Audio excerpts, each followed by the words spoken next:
Donc là, ouais, on est en train de préparer l'Africa. Elle a 180 000 km. Donc vous avez déjà vu le périple du tour du monde avec la préparation moto de Joe. Donc depuis, elle a quand même fait quelques 2 ou 3 tours d'Europe, 3 à 4 tours en Afrique sur les pistes du Dakar avec Fred et puis Xavier. Et là, ça va repartir pour un périple de 12 000 km avec Joe, Fred et moi sur la transcaucasienne. Donc c'est un petit périple du 1er mai jusqu'à début juin. Il va nous faire traverser les grandes montagnes du Caucase, qui sont des sommets à plus de 6000, et des cols à 3300 mètres. Donc il faut quand même faire un petit minimum d'entretien sur l'Africa. Donc là ça consiste à déjà avoir enlevé le bloc moteur. Et Joe va s'occuper de faire refaire la segmentation, les soupapes, le contrôle, ressouder le cadre, chaîne de distribution.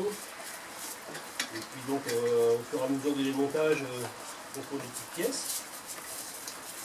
De façon à ce que la moto soit prête pour dans 1 mois et demi. Avec Fred qui part avec sa RD03 de 1987. Donc c'est Africa Twin RD03, première génération. Donc celle-ci RD07 1997, donc 10 ans après.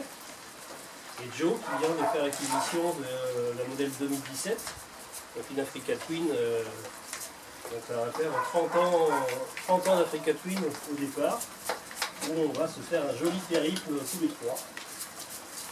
Un petit peu plus d'un mois, pas un mois, entre 4 et 5 semaines. Donc aujourd'hui, c'est la préparation, nettoyage du cadre.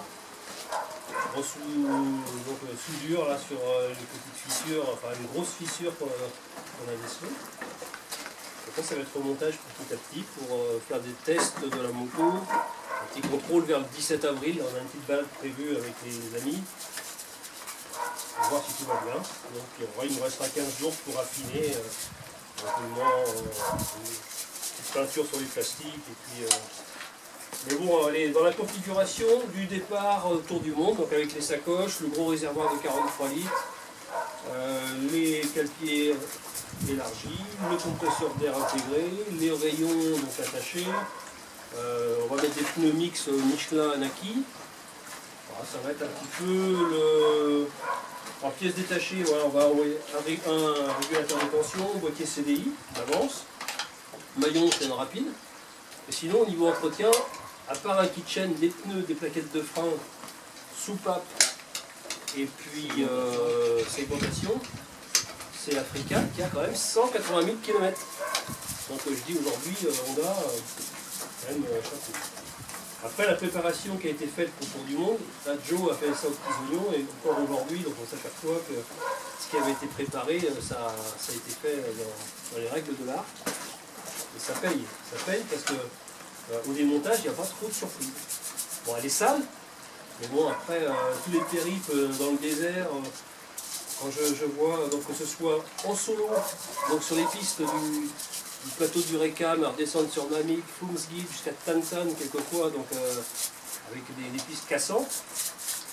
En duo, sur les montagnes d'Albanie, donc aujourd'hui, c'est une moto, c'est quasiment indestructible. Donc c'est ce qu'on va encore vérifier pendant 1 mois.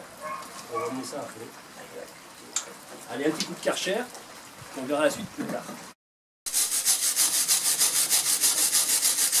Alors là, j'explique ce qui va se passer. C'est que quand on a démonté le bloc moteur avec Joe, on s'est aperçu, enfin Joe s'est aperçu surtout, qu'il y avait, donc le cadre avait une grosse fissure, donc juste au-dessus du cale-pied, donc à ce niveau-là.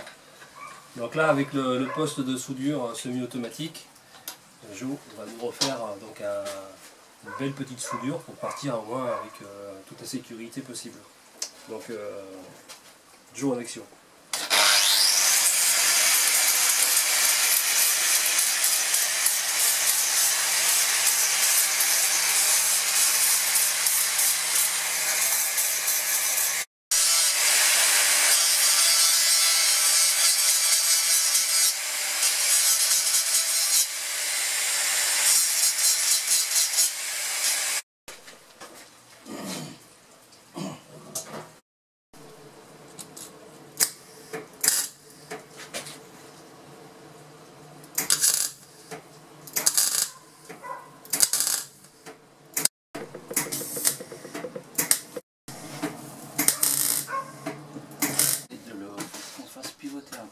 ça. Par où? Vers toi le haut, si tu peux. Et puis, Je peux soulever par le bas? faut qu'il passe en bas là. Ah putain, il est coincé. Il passe là.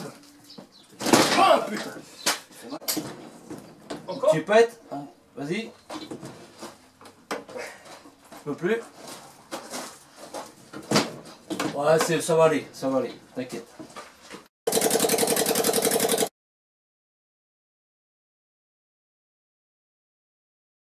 Ah là là.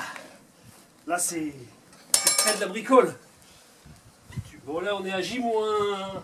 J-8, exactement. J-8. Ça se laisser faire. C'est pas la peine d'en rajouter. Ouais. Bon je regarde. Toi tu regardes, tu supervises. Donc on a des chambres à air renforcées, super renforcées. Et c'est super chiant. C'est comme Fred, il a déjà monté ses pneus, il sait faire. Donc J-8, les visas de la Russie sont toujours pas arrivés. Tu peux pas arriver, on s'énerve pas. Mais bon, on a encore jusqu'à vendredi, voire samedi. Oh, samedi, Le pire c'est de ne pas avoir les passeports pour le départ.